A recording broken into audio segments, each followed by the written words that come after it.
The yellow car. I looked at my watch. It was 5:30. I was still at the police station. I'd seen Sergeant Murphy once more during the afternoon. It hadn't been a pleasant meeting. I hadn't told the sergeant who I was working for, and I hadn't told him why I'd wanted to talk to Benny Greep. 5:30. I wondered if Helen Garfield was waiting for me at my office. Suddenly, the door of the room opened, and Sergeant Murphy came in.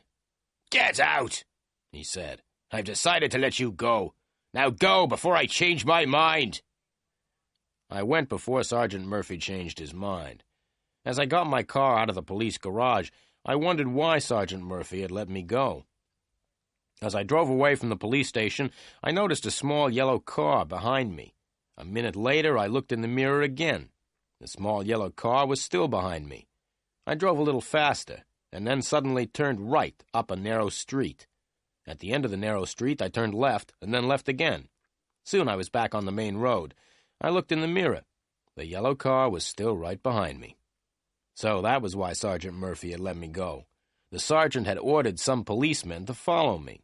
They were going to watch what I did and who I met. I drove straight back to the office. As I parked the car outside, I noticed the yellow car had stopped across the road. I ran up the stairs and into my office. The door to the outer room was open, as usual, but the room was empty. Helen Garfield wasn't there. But there was a letter on the table, on top of the magazines. I picked the letter up and read it. "Dear Mr. Samuel, I came here at 5 o'clock and waited, but you didn't come. I must see you urgently. Meet me at Las Cabanas at 11:30 tonight. Helen Garfield." I put the letter in my pocket and looked at my watch. It was just after 6 o'clock. I had 5.5 hours before the meeting with Helen Garfield. There was plenty of time to go to the Manson building and talk to the porter. I got into the Chrysler and drove off towards the Manson building. The small yellow car was still following me. As I drove, I thought about Helen Garfield's letter. Why does she want to meet me at Las Cabanas, I asked myself. In fact, how does she know about Las Cabanas at all? She says that she lives in New York. I would have to ask Miss Helen Garfield a few questions the next time I saw her. But the most important thing now was to get away from the yellow car, which was still following me. I was going to the building where Elaine Garfield lived, and I didn't want the police to know. There were 2 men in the yellow car. I turned right, and the yellow car followed. I stopped, and the yellow car stopped. I turned the Chrysler around, and the yellow car turned around.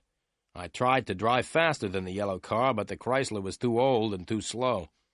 I slowed down and waited until I was near the next traffic lights. Then, just as the lights were changing from green to red, I drove across them. The yellow car was too late. The lights were now red. But that didn't stop the car. It drove straight past the red light.